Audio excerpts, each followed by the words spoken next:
ਜੇ ਆਪਾਂ dry van ਨੂੰ ਏਰੀਆ ਦੇਖੀਏ ਤੇ ਸਭ ਤੋਂ ਜਿਹੜਾ ਬੈਸਟ ਏਰੀਆ ਹੈ ਉਹ ਸਾਊਥ ਮਿਡ ਦਾ ਏਰੀਆ ਤੇ ਮਿਡ ਵੈਸਟ ਦਾ ਏਰੀਆ ਹੈ। ਉਹਦੇ $3.05 ਚੱਲ ਰਿਹਾ। ਜੇ ਆਪਾਂ ਏਰੀਆ ਵਾਈਜ਼ ਦੇਖੀਏ ਤੇ ਸਭ ਤੋਂ ਜਿਹੜਾ ਵਧੀਆ ਏਰੀਆ ਹੈ ਉਹ ਹੈਗਾ ਫਲੋਰੀਡਾ ਦਾ। ਕਮੈਂਟ ਦੇਣਾ ਚਾਹ ਰਹੇ ਹੋ, ਟਰੱਕ ਬਾय ਕਰਨਾ ਚਾਹ ਰਹੇ ਹੋ, ਡੀਪੀਐਫ ਕਲੀਨ ਕਰਾਉਣਾ ਚਾਹ ਰਹੇ ਹੋ, ਸਾਨੂੰ ਕਾਲ ਕਰ ਸਕਦੇ ਹੋ 1833-698-7224। ਮੈਂ ਰਿਪੀਟ ਕਰਾਂਗਾ 1833-698-7224 usatrucksales.com। ਸਤਿ ਸ਼੍ਰੀ ਅਕਾਲ ਜੀ, ਨਮਸਕਾਰ, ਅਸਲਾਮ ਅਲੈਕਮ। USA ਟਰੱਕ ਸੇਲ ਦੇ ਨਾਲ ਤੁਹਾਡੇ ਨਾਲ ਜੁੜੇ ਆ। ਸਾਡਾ ਵੀਕਲੀ ਪ੍ਰੋਗਰਾਮ ਹੁੰਦਾ ਹੈ ਪੰਜਾਬੀ ਰੇਡੀਓ USA 'ਚ, ਜਿਹਦੇ 'ਚ ਅਸੀਂ ਡਿਸਕਸ ਕਰਦੇ ਆ ਲੋਡਾਂ ਦੀ ਪ੍ਰਾਈਸਿਸ ਨੂੰ। ਡਿਫਰੈਂਟ ਕੈਟਾਗਰੀਜ਼ ਨੇ ਲੋਡਾਂ ਦੀ, ਉਹਨਾਂ ਨੂੰ ਡਿਸਕਸ ਕਰਦੇ ਆ। ਇੰਸ਼ੋਰੈਂਸ ਨੂੰ, ਟਰੱਕ ਸੇਲ ਨੂੰ ਤੇ ਟਰੱਕਿੰਗ ਦੇ ਰਿਲੇਟਡ ਜਿਹੜੀ ਹੋਰ ਖਬਰਾਂ ਆ ਰਹੀਆਂ ਨੇ ਬਣ ਕੇ, ਉਹਨੂੰ ਡਿਸਕਸ ਕਰਦੇ ਆ। ਜੇ ਤੁਸੀਂ ਵੀ ਆਪਣੀ ਇਹਦੇ 'ਚ ਇਨਪੁਟ ਪਾਉਣਾ ਚਾਹੋ ਤੇ ਸਾਨੂੰ ਕਾਲ ਕਰ ਸਕਦੇ ਹੋ 1833-698-7224। ਮੈਂ ਦੁਬਾਰਾ ਰਿਪੀਟ ਕਰਾਂਗਾ 1833-698-7224।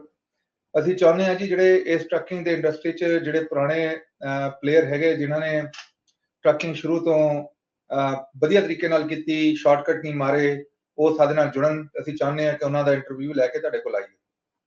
ਸਭ ਤੋਂ ਪਹਿਲਾਂ ਨਿਊਜ਼ ਤੋਂ ਪਹਿਲਾਂ ਆਪਾਂ ਡਿਸਕਸ ਕਰਦੇ ਹਾਂ ਕਰੰਟ ਸਿਚੁਏਸ਼ਨ ਕੀ ਆ। usatrucksale.com ਜਾਂ ਤੁਸੀਂ ਪੰਜਾਬੀ trucksale.com ਜਾਂ ਹਰਿਆਣਾ trucksale.com ਤੇ ਇਹ ਮੋਸਟਲੀ ਜਿਹੜੀ ਇਨਫੋਰਮੇਸ਼ਨ ਮੈਂ ਤੁਹਾਨੂੰ ਦੇ ਰਿਹਾ ਲੈ ਸਕਦੇ ਹੋ। ਤੇ ਸਾਡੇ ਸੋਸ਼ਲ ਮੀਡੀਆ ਦੇ ਜਿੰਨੇ ਵੀ ਚੈਨਲ ਨੇ ਉਧਰੋਂ ਕਨੈਕਟ ਕਰ ਸਕਦੇ ਹੋ। ਪੰਜਾਬੀ ਰੇਡੀਓ USA ਦੇ ਨਾਲ ਅਸੀਂ ਬਹੁਤ ਟਾਈਮ ਨਾਲ ਜੁੜੇ ਹਾਂ ਤੇ ਤੁਹਾਨੂੰ ਜਿਹੜੀ ਰੀਅਲ ਨਿਊਜ਼ ਹੁੰਦੀ ਆ ਉਹ ਸ਼ੇਅਰ ਕਰਦੇ ਆ, ਤੇ ਜਿਹੜੀ ਰੀਅਲ ਜਿਹੜੀ ਪ੍ਰਾਈਸਿਸ ਨੇ ਲੋਡਾਂ ਦੀ ਉਹ ਸ਼ੇਅਰ ਕਰਦੇ ਆ। ਜੇ ਇਹਦੇ 'ਚ ਤੁਹਾਨੂੰ ਕਿਸੇ ਕਿਸਮ ਦਾ ਵੀ ਕੁਐਸਚਨ ਹੋਏ ਤੇ ਅਸੀਂ ਉਹਦਾ ਸੋਰਸ ਆਫ ਨਿਊਜ਼ ਜ਼ਰੂਰ ਦਿੰਦੇ ਆ। ਅਸੀਂ ਸੋਸ਼ਲ ਮੀਡੀਆ ਤੇ ਉੱਦਾਂ ਕੰਮ ਨਹੀਂ ਕਰਦੇ ਜਿਹੜਾ ਕੋਈ ਪਲੇਟਫਾਰਮ ਨਾ ਹੋਵੇ। ਸਾਡੇ ਕੋਲ ਸੋਲਿਡ ਪਲੇਟਫਾਰਮ ਆ ਤੇ ਜਿਹੜੀ ਵੀ ਇਨਫੋਰਮੇਸ਼ਨ ਦੇਵਾਂਗੇ ਉਹ ਤੁਹਾਨੂੰ ਇਨਫੋਰਮੇਸ਼ਨ ਅਸੀਂ ਉਹਦਾ ਸੋਰਸ ਵੀ ਦੇ ਸਕਦੇ ਆ ਜੇ ਤੁਹਾਨੂੰ ਚਾਹੀਦਾ ਹੋਇਆ।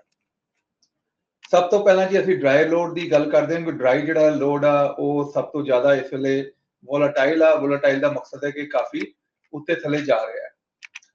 ਤੁਸੀਂ ਸਕਰੀਨ ਤੇ ਦੇਖ ਸਕਦੇ ਹੋ ਇਹ ਜਿਹੜਾ DAT ਜਿਹੜਾ ਉਹਦੇ ਐਨਾਲਿਸਿਸ ਹੈਗਾ। ਜਿਹੜੀ ਸਭ ਤੋਂ ਡਿਫਰੈਂਟ ਚੀਜ਼ ਆ ਤੁਸੀਂ ਦੇਖੋਗੇ ਕਿ ਜਿਹੜਾ ਇੱਕ ਫਨੋਮਨਾ ਚੱਲਦਾ ਸੀ, ਬਹੁਤ ਜ਼ਿਆਦਾ ਡਿਫਰੈਂਟ ਫਨੋਮਨਾ ਸੀਗਾ, ਜਿਹਦਾ ਆਪਾਂ ਬਾਰ-ਬਾਰ ਡਿਸਕਸ ਕਰਦੇ ਸੀ ਕਿ ਜਿਹੜਾ ਸਪੌਟ ਰੇਟ ਆ ਉਹ ਕੰਟਰੈਕਟ ਦੇ ਉੱਤੇ ਚੱਲਦਾ ਸੀ। ਇਹ ਤਕਰੀਬਨ ਸਮਝੋ ਮਈ 'ਚ ਕੰਮ ਸ਼ੁਰੂ ਹੋਇਆ ਸੀ। ਮਈ 'ਚ ਆਪਾਂ ਦੇਖਿਆ ਸੀ ਕਿ ਫਨੋਮਨਾ ਜਿਹੜਾ ਸਪੌਟ ਰੇਟ ਆ ਉਹ ਕੰਟਰੈਕਟ ਰੇਟ ਦੇ ਉੱਤੇ ਚਲੇ ਗਿਆ ਸੀ। ਸਪੌਟ ਰੇਟ ਸੀਗਾ ਜੀ $2.89 ਤੇ ਕੰਟਰੈਕਟ ਸੀਗਾ $2.93। ਉਹਦੇ ਬਾਅਦ ਜਿਹੜਾ ਜੂਨ 'ਚ ਸਪੌਟ ਰੇਟ $3 ਚਲੇ ਗਿਆ ਤੇ ਕੰਟਰੈਕਟ ਰੇਟ ਥੱਲੇ ਹੀ ਰਿਹਾ $2.92। ਜਦੋਂ ਆਪਾਂ ਦੇਖਦੇ ਹਾਂ ਜੁਲਾਈ 'ਚ ਇਹ ਆਲਮੋਸਟ ਬਰਾਬਰ ਹੋ ਗਏ। ਤੇ ਜਦੋਂ ਆਪਾਂ ਇੰਡਸਟਰੀ ਐਨਾਲਿਟਿਕ ਨਾਲ ਇਹਦੀ ਗੱਲ ਕੀਤੀ ਤੇ ਉਹ ਦੱਸਦੇ ਨੇ ਕਿ ਜਿਹੜਾ ਕੰਟਰੈਕਟ ਰੇਟ ਆ ਇਹ 3 ਤੋਂ 4 ਮਹੀਨੇ ਲੇਟ ਹੁੰਦਾ ਹੈ। ਜਿਹੜੀ ਐਕਟੀਵਿਟੀ ਚੇਂਜ ਹੁੰਦੀ ਹੈ ਉਹਦਾ ਕਰਕੇ। ਉਹਦਾ ਮਕਸਦ ਇਹ ਆ ਕਿ ਜਿਹੜੇ ਪੇਪਰ ਕੰਟਰੈਕਟ ਨੇ ਉਹ ਇੰਨੀ ਜਲਦੀ ਅਪਡੇਟ ਨਹੀਂ ਹੋ ਸਕਦੇ, ਪਰ ਡੈਫੀਨਿਟਲੀ ਜਿਹੜਾ ਸ਼ਿਪਰ ਆ ਜਾਂ ਜਿਹੜਾ ਬ੍ਰੋਕਰ ਆ ਜਿਹੜਾ ਲੋਡਾਂ ਨੂੰ ਦੇਖ ਰਿਹਾ ਹੁੰਦਾ, ਉਹ ਕੋਸ਼ਿਸ਼ ਕਰਦਾ ਕਿ ਕਿਸ ਤਰੀਕੇ ਨਾਲ ਕੰਟਰੈਕਟ ਦੇ ਨਾਲ ਚੱਲੇ ਤਾਂ ਕਿ ਉਹਦੇ ਕੋਲ ਇੱਕ ਪ੍ਰਾਈਸਿਸ ਜਿਹੜੀ ਆ ਉਹ ਕਨਫਰਮ ਪ੍ਰਾਈਸਿਸ ਹੋਣ। ਹੁਣ ਇਹੀ ਟਾਈਮ ਹੋ ਰਿਹਾ ਜੀ, ਅਗਸਤ 'ਚ ਜਦੋਂ ਸ਼ੁਰੂ ਹੋਇਆ ਤੇ ਸਪੌਟ ਰੇਟ ਆ ਉਹ ਘੱਟ ਹੈਗਾ ਤੇ ਜਿਹੜਾ ਕੰਟਰੈਕਟ ਰੇਟ ਆ ਉਹ ਜ਼ਿਆਦਾ ਹੈ। ਮੇਨ ਕਾਰਨ ਇਹ ਹੈਗਾ ਜਿਹੜੇ ਸਪੌਟ ਰੇਟ ਵਾਲੇ ਨੇ ਉਹ ਕੋਸ਼ਿਸ਼ ਕਰ ਰਹੇ ਨੇ ਕਿ ਨੈਗੋਸ਼ੀਏਸ਼ਨ ਕਰਨ, ਉਹਨਾਂ ਕੋਲ ਅਪਰ ਹੈਡ ਹੈਗਾ। ਬਟ ਦ ਸੇਮ ਟਾਈਮ ਜਿਹੜੇ ਕੰਟਰੈਕਟ ਰੇਟ ਵਾਲੇ ਨੇ, ਜਦੋਂ ਕੰਟਰੈਕਟ ਰੇਟ ਘੱਟ ਸੀਗਾ ਸਪੌਟ ਰੇਟ ਦਾ, ਉਹ ਰਿਜੈਕਸ਼ਨ ਬਹੁਤ ਵੱਧ ਗਈ ਸੀ। ਰਿਜੈਕਸ਼ਨ ਵਧਣ ਕਰਕੇ ਉਹੀ ਜਿਹੜੇ ਕੰਟਰੈਕਟ ਰੇਟ ਹੈ ਉਹ ਸਪੌਟ ਰੇਟ 'ਚ ਆ ਰਹੇ ਸੀ, ਮਾਰਕੀਟ 'ਚ ਆ ਰਹੇ ਸੀ, ਓਪਨ ਮਾਰਕੀਟ 'ਚ ਆ ਰਹੇ ਸੀ।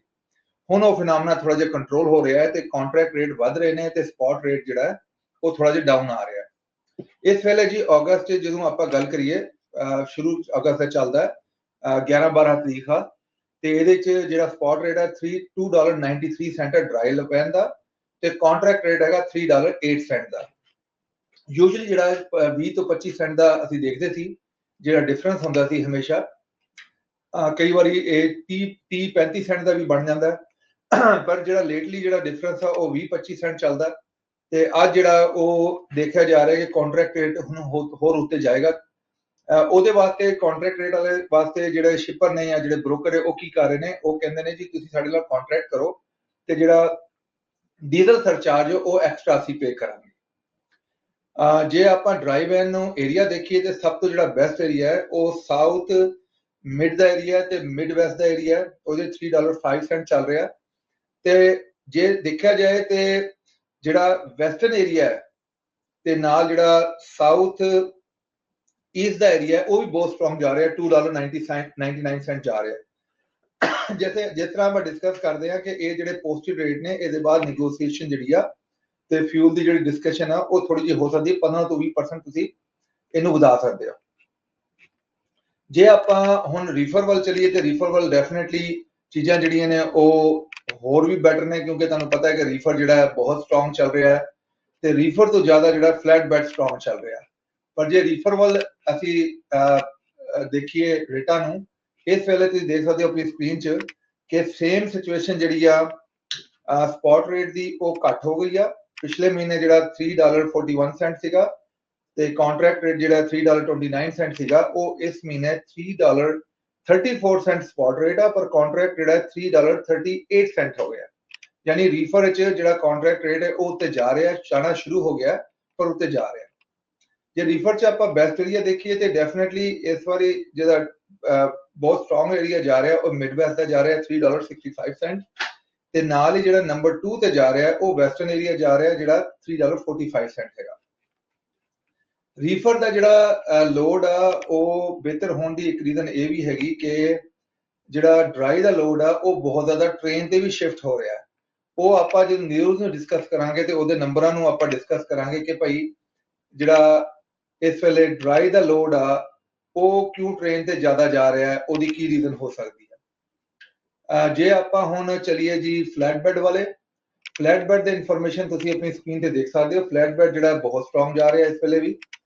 ਜਿਹੜਾ ਸਪੌਟ ਰੇਟ ਆ ਫਲੈਟ ਬੈਡ ਦਾ $3.64 ਜਾ ਰਿਹਾ ਤੇ ਜਿਹੜਾ ਕੰਟਰੈਕਟ ਰੇਟ ਆ $3.84 ਤੇ ਸਪੌਟ ਰੇਟ ਜਿਹੜਾ ਕਰੰਟ ਆ ਉਹ $3.57 ਤੇ ਕੰਟਰੈਕਟ ਰੇਟ $3.88। ਜੇ ਆਪਾਂ ਏਰੀਆ ਵਾਈਜ਼ ਦੇਖੀਏ ਤੇ ਸਭ ਤੋਂ ਜਿਹੜਾ ਵਧੀਆ ਏਰੀਆ ਹੈ ਉਹ ਹੈਗਾ ਫਲੋਰੀਡਾ ਦਾ, ਜਿਹਨੂੰ ਆਪਾਂ ਕਹਿੰਦੇ ਆ ਸਾਊਥ ਈਸਟ ਦਾ ਏਰੀਆ। $3.90 ਜਾ ਰਿਹਾ, ਆਲਮੋਸਟ $4 ਜਾ ਰਿਹਾ ਤੇ ਜਦੋਂ ਨੈਗੋਸੀਏਸ਼ਨ ਕਰੀਏ ਤੇ $4 ਤੋਂ ਲੈ $4.25 ਤੋਂ $4.5 ਚੱਲ ਰਹੇ ਨੇ ਉਸ ਸਾਈਡ ਤੇ। ਜੇ ਨੰਬਰ 2 ਜਾਈਏ ਤੇ ਸਾਊਥ ਮਿਡ ਦਾ ਏਰੀਆ ਜਾ ਰਿਹਾ $3.85 ਤੇ ਬਹੁਤ ਸਟਰੋਂਗ ਜਾ ਰਿਹਾ ਜੀ। ਇਹ ਸਾਰੀ ਇਨਫੋਰਮੇਸ਼ਨ ਜਿਹੜੀ ਹੈ ਤੁਸੀਂ DA2 ਤੇ ਜਾ ਕੇ ਤੁਸੀਂ ਆਪ ਵੀ ਦੇਖ ਸਕਦੇ ਹੋ। ਤੇ ਹੁਣ ਆਪਾਂ ਇਹਦੀ ਜਿਹੜੀ ਇੰਪੋਰਟੈਂਟ ਚੀਜ਼ ਆ, ਜਿਹੜਾ ਓਵਰਆਲ ਗਰੋਥ ਆ, ਉਹਨੂੰ ਦੇਖਦੇ ਆ ਟੂਵਰਡਸ ਜਿਹੜਾ ਆਪਣਾ ਡੀਜ਼ਲ ਦੀ ਪ੍ਰਾਈਸ ਤੋਂ। ਡੀਜ਼ਲ ਦੀ ਪ੍ਰਾਈਸ ਤੁਹਾਨੂੰ ਪਤਾ ਹੈ ਥੋੜੀ ਜਿਹੀ ਬਿਹਤਰ ਹੋਣ ਲੱਗ ਗਈ ਆ, ਇੰਨੀ ਜ਼ਿਆਦਾ ਬਿਹਤਰ ਨਹੀਂ ਹੋਈ ਪਰ ਐਟਲੀਸਟ ਗੁੱਡ ਨਿਊਜ਼ ਆਣਾ ਸ਼ੁਰੂ ਹੋ ਗਈ ਆ। ਜਿਹੜੀ ਜੰਗ ਜਿਹੜੀ ਖਤਮ ਹੋਣ ਦੇ ਚਾਂਸਸ ਨੇ ਉਹ ਬਹੁਤ ਵੱਧ ਗਏ ਨੇ। ਜੇ ਤੁਸੀਂ ਦੇਖੋਗੇ ਆਪਣੀ ਸਕਰੀਨ ਤੇ ਇਸ ਵੇਲੇ ਡੀਜ਼ਲ ਦੀ ਜਿਹੜੀ ਪ੍ਰਾਈਸ ਹੈ US ਦੀ ਉਹ 9 ਸੈਂਟ ਤੋਂ ਘੱਟ ਹੋ ਗਏ, ਪਿਛਲੇ ਵੀਕ ਤੋਂ 9 ਸੈਂਟ ਘੱਟ ਹੋਈ ਹੈ ਤੇ $5.25 ਹੋ ਗਈ ਆ। ਜੇ ਆਪਾਂ ਕੈਲੀਫੋਰਨੀਆ ਵੱਲ ਦੇਖੀਏ ਤੇ 9 ਸੈਂਟ ਘੱਟ ਹੋ ਕੇ ਪਿਛਲੇ ਵੀਕ ਤੋਂ ਹੁਣ ਇਹ $6.61 ਹੋ ਗਈ ਆ। ਅਸੀਂ ਵੀ ਜਦੋਂ ਡੀਜ਼ਲ ਪਵਾਇਆ ਇਧਰੋਂ ਕੈਲੀਫੋਰਨੀਆ 'ਚ, ਕਿੱਧਰ ਵੀ ਸਾਨੂੰ ਜਿਹੜਾ ਹੈ ਉਹ $7 ਤੋਂ ਘੱਟ ਨਹੀਂ ਮਿਲੀ। ਚਲੋ ਮਿਲਦੀ ਹੋਣੀ ਹੈ ਜੀ। ਪੰਪਾਂ ਦੀ ਗੱਲ ਕਰਦਾ, ਡੀਜ਼ਲ ਸਟੇਸ਼ਨਾਂ ਦੀ, ਆਪਣਾ ਟਰੱਕ ਸਟਾਪਾਂ ਦੀ ਗੱਲ ਕਰਦਾ। ਹੋ ਸਕਦਾ ਹੈ ਪ੍ਰਾਈਵੇਟ ਜਿਹੜਾ ਹੈ ਜਾਂ ਕਾਸਕੋ ਤੇ ਜਾਂ ਵਾਲਮਾਰਟ ਤੇ ਮਿਲਦੀ ਹੋਏ, ਪਰ ਜਿਹੜੀ ਮੇਨਲੀ ਜਿਹੜੇ ਟਰੱਕ ਪੰਪ ਨੇ ਉਧਰ ਨਹੀਂ ਹੈ। ਅੱਛਾ ਜੀ, ਅੱਜ ਦੀ ਨਿਊਜ਼ ਡਿਸਕਸ ਕਰਦੇ ਆ। ਇਹ ਸਾਰੀ ਇਨਫੋਰਮੇਸ਼ਨ ਲੈ ਕੇ ਆ ਰਿਹਾ ਜੀ USA ਟਰੱਕ ਸੇਲ 505 ਵਾਲੇ ਜਿੰਨੇ ਵੀ ਟਰੱਕ ਨੇ ਇਸ ਵੇਲੇ USA ਟਰੱਕ ਸੇਲ ਕੋਲ ਬਹੁਤ ਜ਼ਿਆਦਾ ਲਾਈਨਅਪ ਹੈਗੀ ਖੜੀ ਆ, ਜਿਹਦੇ ਚ ਟਰੱਕਾਂ ਦੇ ਨਾਲ ਵਾਰੰਟੀ ਤੇ ਨਾਲ ਸਿਲਵਰ ਸਰਟੀਫਾਈਡ ਪੈਕੇਜ ਨੋ ਐਡੀਸ਼ਨਲ ਕਾਸਟ ਤੇ ਦੇ ਰਹੇ ਆ ਜੀ। ਤੇ ਨਾਲ ਟਾਇਰ ਜਿਹੜੇ ਨੇ ਫ੍ਰੀਲਾਈਨਰ ਦੇ ਅੰਦਰ ਵਧੀਆ ਟਾਇਰ ਦੇ ਰਹੇ ਆ। ਜੇ ਤੁਸੀਂ ਕੈਨਵਟ ਲੈਣਾ ਚਾਹੋ ਤੇ ਪੈਕਰ ਮੋਟਰ ਨਾਲ ਤੇ ਕਮਿੰਸ ਦੀ 500 ਹਾਰਸ ਪਾਵਰ ਦੀ ਮੋਟਰ ਨਾਲ ਪੈਕਰ ਅਵੇਲੇਬਲ ਨੇ, ਸੌਰੀ ਕੈਨਵਟ ਅਵੇਲੇਬਲ ਨੇ। ਹੁਣ ਪੈਕਰ ਜਿਹੜੀ ਆ ਉਹ ਮਦਰ ਕੰਪਨੀ ਹੈ ਤੇ ਉਹਨਾਂ ਦੀ ਦੋ ਅੱਗੇ ਕਿਤੇ ਨਾ ਐਕਚੁਅਲੀ ਅੱਗੇ ਕੰਪਨੀਆਂ ਨੇ, ਇੱਕ ਹੈਗੀ ਕੈਨਵਟ, ਇੱਕ ਹੈਗੀ ਪੀਟਰਬਿਲਟ ਤੇ ਇੱਕ ਹੈਗੀ ਡਾਫ। ਡਾਫ ਜਿਹੜੀ ਤੁਹਾਨੂੰ ਪਤਾ ਹੈ ਯੂਰਪ 'ਚ ਹੁੰਦੀ ਹੈ, ਇੱਧਰ ਨਹੀਂ ਹੈਗੀ। ਪਰ ਜਿਹੜਾ ਕੈਨਵਟ ਤੇ ਪੀਟਰਬਿਲਟ ਆ ਉਹ ਬਹੁਤ ਸਟਰੋਂਗ ਸੈਗਮੈਂਟ ਜਾ ਰਿਹਾ ਇਸ ਵੇਲੇ। ਜਿਹੜੀ ਉਹਨਾਂ ਦੀ ਆਪਣੀ ਮੋਟਰ ਹੈ ਪੈਕਰ ਦੀ MX-13 ਬਹੁਤ ਸਟਰੋਂਗ ਜਾ ਰਹੀ ਹੈ। ਨਿਊ ਸ਼ੇਪ ਜਿਹੜੀ ਹੈਗੀ ਟਰੱਕਾਂ ਦੀ ਉਹ ਵੀ ਅਵੇਲੇਬਲ ਹੈ USA ਟਰੱਕ ਸੇਲ ਤੇ। ਜੇ ਤੁਸੀਂ ਕਮਿੰਸ ਵਾਲੀ ਮੋਟਰ ਲੈਣਾ ਚਾਹ ਰਹੇ ਹੋ ਤੇ ਸਾਡੇ ਕੋਲ 500 ਹਾਰਸ ਪਾਵਰ ਦੇ ਨਾਲ ਕਮਿੰਸ ਮੋਟਰਾਂ ਨਾਲ ਕੈਨਵਟ ਅਵੇਲੇਬਲ ਨੇ, ਜਿਨ੍ਹਾਂ 'ਚ APU ਲੱਗੇ ਥਰਮੋਕਿੰਗ ਦੇ। ਤੁਹਾਨੂੰ ਪਤਾ ਥਰਮੋਕਿੰਗ ਦੇ APU ਜਿਹੜਾ ਕੱਲੇ ਦੀ ਜਿਹੜੀ ਕਾਸਟ ਹੈ ਆਲਮੋਸਟ 16-17 ਹਜ਼ਾਰ ਹੈਗੀ ਜੇ ਤੁਸੀਂ ਨਵਾਂ ਲਵਾਓ। ਇਹਦੇ ਨਾਲ ਉਹ ਸ਼ੁਰੂ ਤੋਂ ਲੱਗ ਕੇ ਆ ਰਹੇ ਨੇ ਫੈਕਟਰੀ ਤੋਂ ਤੇ ਇਹ ਕਰਕੇ ਉਹਨਾਂ 'ਚ ਜਿਹੜੇ ਟਰੱਕ ਦੇ ਉੱਤੇ ਆਵਰ ਨੇ ਬਹੁਤ ਘੱਟ ਨੇ ਤੇ ਦੂਜਾ ਟਰੱਕ ਦੀ ਜਿਹੜੀ ਡੈਫ ਡੂਫ ਜਿਹੜਾ ਹੈ ਉਹ ਤੁਹਾਨੂੰ ਪਤਾ ਹੈ ਉਹਦਾ ਪ੍ਰੋਬਲਮ ਘੱਟ ਤੋਂ ਘੱਟ ਹੁੰਦੇ ਜੇ ਟਰੱਕ ਨੂੰ ਜ਼ਿਆਦਾ ਆਈਡਲ ਨਾ ਕੀਤਾ ਜਾਏ। ਖਬਰਾਂ ਵੱਲ ਚੱਲਦੇ ਹਾਂ ਜੀ। ਜਿਵੇਂ ਆਪਾਂ ਡਿਸਕਸ ਕਰ ਰਹੇ ਸੀ ਕਿ ਜਿਹੜੇ ਡਰਾਈ ਦੀ ਲੋਡ ਦੀ ਪ੍ਰਾਈਸ ਘੱਟ ਹੋਈ ਹੈ, ਉਹ ਚੱਕਰ ਕੀ ਹੈ? ਕਾਰਨ ਜੀ ਇਹ ਹੈਗਾ, ਜਦੋਂ ਆਪਾਂ ਖਲੋਰੀਏ ਡੇਟਾ ਨੂੰ, ਕਿ ਜਿਹੜਾ ਰੇਲ ਰੋਡ ਹੈ ਨਾ ਉਹ 35% ਸਸਤਾ ਟਰੱਕਰ ਤੋਂ OTR ਤੋਂ। ਤੇ ਨੰਬਰ 2 ਜਿਹੜਾ ਹੁਣ ਐਕਟੀਵਿਟੀ ਸ਼ੁਰੂ ਹੋ ਗਈ ਹੈ, ਬਾਹਰੋਂ ਸਮਾਨ ਆਉਣਾ ਸ਼ੁਰੂ ਹੋ ਗਿਆ ਤੇ ਜਿਹੜੀ ਛੁੱਟੀਆਂ ਦਾ ਸਮਾਨ ਆ, ਜਿਹਨੂੰ ਆਪਾਂ ਕਹਿੰਦੇ ਨੇ ਕਿ ਕ੍ਰਿਸਮਸ ਦਾ ਸਮਾਨ ਜਾਂ ਜਿਹਨੂੰ ਕਹਿੰਦੇ ਹੈਲੋਵੀਨ ਦਾ ਸਮਾਨ ਤੇ ਜਿਹਨੂੰ ਕਹਿੰਦੇ ਹੋਰ ਜਿਹੜੀ ਛੁੱਟੀਆਂ ਦਾ ਸਮਾਨ ਹੁੰਦਾ, ਉਹਦੇ 'ਚ ਹਜੇ ਟਾਈਮ ਹੈਗਾ ਤੇ ਜਿਹੜੇ ਰਿਟੇਲਰ ਨੇ ਉਹ ਆਪਣਾ ਜਿਹੜਾ ਨਾ ਇਨਵੈਂਟਰੀ ਨੂੰ ਭਰਨਾ ਚਾਹ ਰਹੇ ਨੇ, ਪਰ ਉਹ ਰਾਈਟ ਅਵੇ ਨਹੀਂ ਭਰਨਾ ਚਾਹ ਰਹੇ ਤੇ ਉਹ ਕੀ ਕਰ ਰਹੇ ਨੇ ਕਿ 35% ਉਹਨਾਂ ਨੂੰ ਚੀਪਰ ਹੁੰਦਾ ਹੈ ਜੇ ਉਹ ਇੰਟਰ ਮਾਡਲ ਨਾਲ ਜਾਣ, ਜਿਹਨੂੰ ਆਪਾਂ ਜਿਹੜੇ ਕਹਿੰਦੇ ਨੇ ਇੰਟਰ ਮਾਡਲ ਟ੍ਰੇਲਰ ਨਾਲ ਜਾਣ ਜਾਂ ਟ੍ਰੇਨ ਨਾਲ ਜਾਣ। ਤੇ ਪਲੱਸ ਉਹਨਾਂ ਨੂੰ ਸਟੋਰੇਜ ਵੀ ਘੱਟ ਪੈਂਦਾ ਕਿਉਂਕਿ ਤੁਹਾਨੂੰ ਸਟੋਰੇਜ ਕਰਨ ਦੀ ਲੋੜ ਨਹੀਂ ਹੁੰਦੀ ਜੇ ਸਮਾਨ ਆ ਰਿਹਾ ਰਸਤੇ 'ਚ ਹੈਗਾ, ਇੰਟਰ ਮਾਡਲ ਨਾਲ ਹੈਗਾ ਜਾਂ ਟ੍ਰੇਨ 'ਚ ਹੈਗਾ, ਤੇ ਉਹ ਉਹਦਾ ਬਹੁਤ ਜ਼ਿਆਦਾ ਬੈਨੀਫਿਟ ਚੱਕ ਰਹੇ ਨੇ। ਦੂਸਰੀ ਜਿਹੜੀ ਗੱਲ ਹੈ ਕਿ ਜਿਹੜਾ ਇੰਟਰ ਮਾਡਲ ਜਿਹੜਾ ਰੇਲ ਵਾਲੀਅਮ ਆ ਉਹ 10% ਵੱਧ ਗਿਆ ਹੈ ਈਅਰ ਆਫਟਰ ਈਅਰ, ਤੇ ਉਹ ਜਿਹੜਾ ਇੰਟਰ ਮਾਡਲ ਜਾਂ ਜਿਹੜਾ ਟ੍ਰੇਨ ਦਾ ਜਿਹੜਾ ਵਾਲੀਅਮ ਆ ਉਹ ਰੇਲ ਦਾ ਇਸ ਵੇਲੇ ਵਧਿਆ ਹੈ ਕਿਉਂਕਿ ਉਹਨਾਂ ਕੋਲ ਟਾਈਮ ਹੈਗਾ ਸਮਾਨ ਨੂੰ ਪਹੁੰਚਾਉਣ ਦਾ, ਪਰ ਉਹ ਜਿਹੜਾ 34% ਜਿਹੜਾ ਆਲਮੋਸਟ ਲੈਸ ਪ੍ਰਾਈਸ ਹੁੰਦੀ ਹੈ ਉਹਦਾ ਬੈਨੀਫਿਟ ਲੈਣਾ ਚਾਹ ਰਹੇ। ਦੂਸਰੀ ਜਿਹੜੀ ਵੱਡੀ ਜਿਹੜੀ ਆ ਰੀਜ਼ਨ ਆ ਡਰਾਈ ਵੈਨ ਦੇ ਲੋਡ ਪ੍ਰਾਈਸ ਘੱਟ ਹੋਣ ਦੀ, ਉਹ ਇੱਕ ਜਿਹੜਾ ਜਿਹਨੂੰ ਕਹਿੰਦੇ ਨਾ ਆਪਾਂ ਸੀਜ਼ਨਲ ਵੀ ਹੁੰਦਾ, ਜਿਹੜਾ ਜੁਲਾਈ ਦਾ ਆਖਿਰ ਤੇ ਅਗਸਤ ਹੁੰਦਾ ਹੈ, ਉਹ ਥੋੜਾ ਜਿਹਾ ਠੰਡਾ ਹੁੰਦਾ ਹੈ ਡਰਾਈ ਵੈਨ ਵਾਸਤੇ, ਇਹ ਕਰਕੇ ਵੀ ਥੋੜਾ ਜਿਹਾ ਜਿਹੜਾ ਫਰਕ ਪੈ ਰਿਹਾ ਹੈ। ਜੇ ਆਪਾਂ ਇਕਨੋਮੀ ਦੇਖੀਏ ਤੇ ਇਕਨੋਮੀ ਬਹੁਤ ਸਟਰੋਂਗ ਜਾ ਰਹੀ ਹੈ ਤੇ ਜਿਹੜੇ ਮੈਨੂਫੈਕਚਰਿੰਗ ਦਾ ਸੈਗਮੈਂਟ ਆ ਉਹ ਬਹੁਤ ਸਟਰੋਂਗ ਜਾ ਰਿਹਾ, ਉਹ ਵੱਧ ਰਿਹਾ। ਇਹ ਚੀਜ਼ਾਂ ਮਾਈਂਡ 'ਚ ਰੱਖੀਏ ਤੇ ਡੈਫੀਨਿਟਲੀ ਸਾਨੂੰ ਫਿਊਚਰ ਜਿਹੜਾ ਟਰੱਕਿੰਗ ਦਾ ਬਹੁਤ ਪੋਜ਼ਿਟਿਵ ਰੱਖਦਾ ਹੈ ਕਿਉਂਕਿ ਜਿਹੜਾ ਚੇਂਜ ਆਈ ਆ ਉਹ ਕਪੈਸਿਟੀ 'ਚ ਸ਼ਾਰਟੇਜ ਦੀ ਵਜ੍ਹਾ ਤੋਂ ਚੇਂਜ ਆਈ ਆ। ਕਪੈਸਿਟੀ ਦੀ ਸ਼ਾਰਟੇਜ ਹੋਈ ਹੈ ਜੀ, ਲਾਅ ਚੇਂਜ ਹੋ ਕਰਕੇ, ਨਾਨ ਡੋਮਿਸਾਈਲ CDL ਹੋ ਕਰਕੇ, ਤੇ ਜਿਹੜਾ ਇੱਕ ਹੋਰ ਹੈਗਾ ELP ਇੰਗਲਿਸ਼ ਲਰਨਿੰਗ ਪ੍ਰੋਫੀਸ਼ੀਐਂਸੀ ਕਰਕੇ ਜਿਹੜਾ ਆਇਆ, ਜਿਹੜੀ ਕਪੈਸਿਟੀ ਸ਼ਾਰਟੇਜ ਉਹ ਇੰਨੀ ਜਲਦੀ ਪੂਰੀ ਨਹੀਂ ਹੋ ਸਕਦੀ। ਤੇ ਬਹੁਤ ਸਾਰੀ ਜਿਹੜੇ ਸ਼ਿਪਰ ਨੇ ਤੇ ਜਿਹੜੀ ਕੰਪਨੀਆਂ ਨੇ ਜਿਹੜਾ ਬ੍ਰੋਕਰੇਜ ਕਰਦੀਆਂ ਨੇ, ਉਹਨਾਂ 'ਚ ਵੀ ਜਿਹੜੀ ਇਹ ਟੈਂਡੈਂਸੀ ਇਹੀ ਹੈਗਾ, ਉਹ ਚਾਹੁੰਦੇ ਨੇ ਕਿ ਜਿਹੜਾ ਕੰਟਰੈਕਟ ਜਿਹੜੇ ਆਪਣੇ ਜਿਹੜਾ ਕੈਰੀਅਰ ਨੇ ਉਹਨਾਂ ਨਾਲ ਕੰਟਰੈਕਟ ਕਰ ਲਏ ਜਾਣ। ਇਹ ਸਾਰੀ ਇਨਫੋਰਮੇਸ਼ਨ ਜਿਹੜੀ ਹੈ ਜਦੋਂ ਦੇਖਿਆ ਜਾਏ ਤੇ ਇਹ ਲੱਗਦਾ ਹੈ ਕਿ ਜਿਹੜਾ ਥੋੜਾ ਜਿਹਾ ਪ੍ਰਾਈਸਿਸ ਘੱਟ ਹੋਈਆਂ ਨੇ ਡਰਾਈ ਵੈਨ ਦੀਆਂ, ਉਹ ਇੰਨੀ ਜ਼ਿਆਦਾ ਦੂਰ ਤੱਕ ਨਹੀਂ ਚੱਲਣਗੀਆਂ। ਬਹੁਤ ਜਲਦੀ 2 ਵੀਕ ਦੇ ਅੰਦਰ ਇਹ ਪ੍ਰਾਈਸਿਸ ਦੁਬਾਰਾ ਰੇਜ਼ ਹੋਣ ਸ਼ੁਰੂ ਹੋ ਜਾਣਗੀਆਂ ਕਿਉਂਕਿ ਅੱਗੇ ਜਿਹੜਾ ਛੁੱਟੀਆਂ ਦਾ ਸੀਜ਼ਨ ਆ ਤੇ ਅੱਗੇ ਜਿਹੜਾ ਫਾਲ ਦਾ ਸੀਜ਼ਨ ਆ ਉਹਦੇ 'ਚ ਜਿਹੜਾ ਬਹੁਤ ਜ਼ਿਆਦਾ ਐਕਟੀਵਿਟੀ ਨਜ਼ਰ ਆ ਰਹੀ ਹੈ ਸਾਨੂੰ। ਉਹਦੇ ਬਾਅਦ ਜੀ ਅਸੀਂ ਗੱਲ ਕਰਦੇ ਹਾਂ ਕਿ USA ਟਰੱਕ ਸੇਲ ਦੇ ਬਾਰੇ, ਜਿਹੜੀ ਉਹਨਾਂ ਦੀ ਸਿਸਟਰ ਕੰਪਨੀ ਆ USA DPF ਕਲੀਨ, ਉਹਦਾ ਕੰਮ ਕਿੱਦਾਂ ਜਾ ਰਿਹਾ।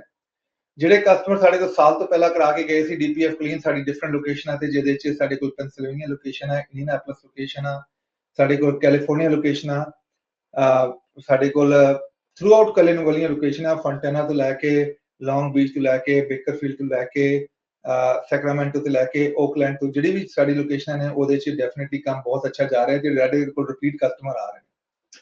ਹੁਣ ਮੈਂ ਗੱਲ ਕਰਦਾ ਸੀ ਜੀ, ਆਪਣਾ ਇੱਕ ਕਸਟਮਰ ਆਏ ਸੀ, ਉਹਨਾਂ ਕੋਲ ਫਲੀਟ ਹੈਗਾ ਤੇ ਕਮਿੰਸ ਦੀ ਮੋਟਰਾਂ ਨੇ 450 ਤੇ ਜਿਹੜੇ ਸਾਡੇ ਕੋਲ ਜਿਹੜੇ USA ਟਰੱਕ ਸੇਲ 'ਚ ਕੈਨਵਸ ਪਏ ਨੇ 500 ਵਾਲੇ, ਉਹ ਲੈਣਾ ਚਾਹ ਰਹੇ ਸੀ। ਤੇ ਜਦੋਂ ਉਹਨਾਂ ਨੇ ਕਿਹਾ ਕਿ ਜਿਹੜੀ ਸਾਡੀ ਡੀਜ਼ਲ ਕੰਜ਼ੰਪਸ਼ਨ ਆ ਉਹ 7.5 ਤੋਂ ਲੈ ਕੇ 8 ਤੱਕ ਆਏਗੀ, ਤੇ ਉਹ ਕਹਿੰਦੇ ਜੀ ਇਹ ਤਾਂ ਹੋ ਹੀ ਨਹੀਂ ਸਕਦਾ, ਸਾਡੇ ਕੋਲ ਜਿਹੜੀ ਡੀਜ਼ਲ ਕੰਜ਼ੰਪਸ਼ਨ ਆ ਉਹ ਤੇ ਬੇਸਿਕਲੀ ਇਸ ਵੇਲੇ ਜਿਹੜੀ ਹੈਗੀ ਉਹ ਆਲਮੋਸਟ 6.5 ਬਲਕਿ ਉਸ ਤੋਂ ਵੀ ਘੱਟ 6 ਤੋਂ ਲੈ ਕੇ 6.5 ਆ ਰਹੀ ਆ। ਮੈਂ ਕਿਹਾ ਦੇਖੋ ਉਹਦੇ ਬਹੁਤ ਸਾਰੇ ਫੈਕਟਰ ਨੇ, ਇੱਕ ਤੇ ਤੁਹਾਨੂੰ ਪਤਾ ਹੋਣਾ ਚਾਹੀਦਾ ਕਿ ਟਰੱਕ ਦੀ ਰੇਸ਼ੋ ਕੀ ਆ, ਗੇਅਰ ਰੇਸ਼ੋ ਤੁਹਾਨੂੰ ਚਾਹੀਦਾ, ਜੇ ਤੁਸੀਂ ਰੀਫਰ ਦਾ ਕੰਮ ਕਰ ਰਹੇ ਹੋ ਜਾਂ ਫਲੈਟਬੈਡ ਦਾ ਕੰਮ ਕਰ ਰਹੇ ਹੋ, ਹਾਈ ਰੇਸ਼ੋ ਹੋਣਾ ਚਾਹੀਦੀ ਹੈ। ਨੰਬਰ 2 ਜਿਹੜਾ ਹਾਰਸ ਪਾਵਰ ਹਾਈ ਹੋਣਾ ਇਕੱਲੀ ਚੀਜ਼ ਨਹੀਂ ਹੈ, ਉਹਦੇ ਬਾਅਦ ਤੁਸੀਂ ਆਈਡਲ ਜਦੋਂ ਹੁੰਦਾ ਟਰੱਕ, ਉਹਦੇ ਡੀਜ਼ਲ ਦੀ ਬਹੁਤ ਬਰਬਾਦੀ ਹੁੰਦੀ ਹੈ, ਉਹਦਾ ਤੁਸੀਂ ਚੈੱਕ ਕਰੋ ਕਿ ਉਹਦੇ 'ਚ APU ਲੱਗਾ ਜਾਂ ਨਹੀਂ ਲੱਗਾ। ਉਹਦੇ ਬਾਅਦ ਜਿਹੜਾ ਡਰਾਈਵਰ ਚਲਾ ਰਿਹਾ ਉਹ ਕਿਹੜੀ ਸਪੀਡ ਤੇ ਚਲਾ ਰਿਹਾ, ਉਹ ਇੰਜੋਇਮੈਂਟ ਕਰਨ ਵਾਸਤੇ ਚਲਾ ਰਿਹਾ ਜਾਂ ਤੁਸੀਂ ਸੇਫਟੀ ਵਾਲੀ ਸਪੀਡ ਨਾਲ ਕਰ ਰਹੇ ਹੋ। ਮਤਲਬ ਉਹ ਉਹਨਾਂ ਨੂੰ ਸਮਝ ਨਹੀਂ ਆਈ ਗੱਲ, ਤੇ ਮੈਂ ਉਹਨਾਂ ਨੂੰ ਐਕਸਪਲੇਨ ਕੀਤਾ ਜਿਹੜਾ ਤੁਸੀਂ 77 78 ਤੇ ਚੱਲਦੇ ਹੋ, ਉਹ ਤੋਂ ਬਿਹਤਰ ਹੈ ਕਿ ਡਰਾਈਵਰ ਨੂੰ ਕੋ 72 ਮੈਕਸਿਮਮ ਤੇ ਜਾਵੇ ਪਰ ਟਾਈਮਲੀ ਨਿਕਲੇ, ਇਹ ਨਾ ਹੋਏ ਕਿ ਲੇਟ ਨਿਕਲੇ ਇਹਦੇ 'ਚ ਬਹੁਤ ਸਾਰੇ ਟੂਲ ਨੇ ਜਿਹੜੇ ਤੁਸੀਂ ਯੂਜ਼ ਕਰ ਸਕਦੇ ਹੋ। ਸੈਮਸੈਰਾ ਜਿਹੜਾ ਇੱਕ ਟੂਲ ਆ, ਉਹਦੇ ਨਾਲ ਤੁਸੀਂ ਜਾ ਕੇ ਦੇਖ ਸਕਦੇ ਹੋ ਕਿ ਟਰੱਕ ਕਦੋਂ ਚੱਲਿਆ ਤੇ ਕਿਹੜੀ ਜਗ੍ਹਾ ਤੇ ਉਹਨੂੰ ਬ੍ਰੇਕਾਂ ਲੱਗੀਆਂ ਤੇ ਕਿੱਧਰ ਜਿਹੜਾ ਟਰੱਕ ਲੇਟ ਕਿਉਂ ਹੋਇਆ। ਉਹ ਸਾਰੀ ਚੀਜ਼ਾਂ ਜਿਹੜੀ ਅੱਜਕੱਲ ਟੈਕਨੋਲੋਜੀ ਤੁਹਾਨੂੰ ਪਤਾ ਅਵੇਲੇਬਲ ਆ, ਤੁਸੀਂ ਬਹੁਤ ਸਸਤੀ ਟੈਕਨੋਲੋਜੀ ਲੈ ਸਕਦੇ ਹੋ। ਜੇ ਤੁਸੀਂ ਟਰੱਕਾਂ ਦੇ ਟਰੈਕਰ ਲਾਣੇ ਜਾਂ ਕੈਮਰੇ ਲਾਣੇ, ਉਹਦੇ ਵਾਸਤੇ USA ਟਰੱਕ ਸੇਲ ਕੋਲ ਬਹੁਤ ਵਧੀਆ ਆਫਰ ਆ। ਸਾਡੇ ਕੋਲ ਜਿਹੜੀ ਆਫਰ ਆ, ਅਸੀਂ ਆਪ ਨਹੀਂ ਦੇ ਰਹੇ, ਅਸੀਂ ਤੁਹਾਨੂੰ ਰੈਫਰੈਂਸ ਦੇਵਾਂਗੇ AT&T ਦਾ। AT&T ਜਿਹੜੀ ਕੰਪਨੀ ਤੁਹਾਨੂੰ ਪਤਾ ਬਹੁਤ ਵੱਡੀ ਕੰਪਨੀ ਹੈ, ਉਹਨਾਂ ਨੇ ਜਿਹੜਾ ਬਹੁਤ ਵਧੀਆ ਸਿਸਟਮ ਕੀਤਾ ਹੈ ਕਿ ਸਾਡੇ ਵੀ ਟਰੈਕਰ ਲੱਗੇ ਨੇ ਉਹ AT&T ਤੋਂ ਅਸੀਂ ਲੈ ਰਹੇ ਹਾਂ। ਉਹਨਾਂ ਨੇ ਬਹੁਤ ਵਧੀਆ ਜਿਹੜਾ ਟਰੈਕਰਾਂ ਦਾ ਸਿਸਟਮ ਲਾ ਕੇ ਦਿੱਤਾ ਹੈ। ਇਹਦਾ ਵੀ ਤੁਸੀਂ ਐਡਵਾਂਟੇਜ ਲੈ ਸਕਦੇ ਹੋ being part of USA truck sale. ਚਲੋ ਜੀ, ਸਾਡੀ ਹੁਣ ਗੱਲਬਾਤ ਨੂੰ ਅਸੀਂ ਇੱਧਰ ਫਿਨਿਸ਼ ਕਰਦੇ ਹਾਂ।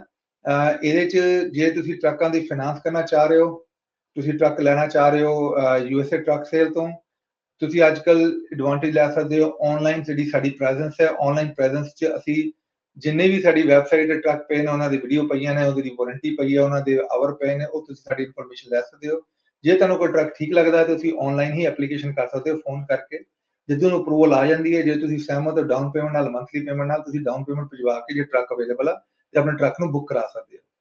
ਅੱਜਕੱਲ ਟਰੱਕ ਬਾਇੰਗ ਦਾ ਪ੍ਰੋਸੈਸ ਬਹੁਤ ਸਿੰਪਲ ਹੋ ਗਿਆ। ਤੁਹਾਨੂੰ ਨੌਕ ਡੋਰ ਨਹੀਂ ਕਰਨਾ, ਤੁਸੀਂ ਜਾ ਕੇ ਡੀਲਰਾਂ ਨੇ ਚੱਕਰ ਨਹੀਂ ਲਾਣੇ, ਹਰ ਚੀਜ਼ ਆਨਲਾਈਨ ਪਈ ਆ। ਜੇ ਤੁਸੀਂ ਟਰੱਕ ਡੀਲਰ ਦੀ ਤੁਸੀਂ ਰੈਪੂਟੇਸ਼ਨ ਵੀ ਦੇਖਣਾ ਚਾਹ ਰਹੇ ਹੋ ਤੇ ਉਹ ਵੀ ਆਨਲਾਈਨ ਦੇਖ ਸਕਦੇ ਹੋ। ਜੇ ਤੁਸੀਂ ਕੋਈ ਵੀ ਕਮੈਂਟ ਦੇਣਾ ਚਾਹ ਰਹੇ ਹੋ, ਟਰੱਕ ਬਾਏ ਕਰਨਾ ਚਾਹ ਰਹੇ ਹੋ, DPF ਕਲੀਨ ਕਰਾਉਣਾ ਚਾਹ ਰਹੇ ਹੋ, ਸਾਨੂੰ ਕਾਲ ਕਰ ਸਕਦੇ ਹੋ 1833-698-7224। ਮੈਂ ਰਿਪੀਟ ਕਰਾਂਗਾ 1833-698-7224 usatrucksales.com। ਸਭ ਸੁਣਨ ਵਾਲੇ ਨੂੰ, ਦੇਖਣ ਵਾਲੇ ਨੂੰ ਵਿਸ਼ ਕਰਦੇ ਹਾਂ ਗੁੱਡ ਵੀਕ ਦੀ ਜੀ। ਸਤਿ ਸ੍ਰੀ ਅਕਾਲ, ਨਮਸਕਾਰ ਤੇ ਅਸਲਾਮ ਵਾਲੇਕੁਮ।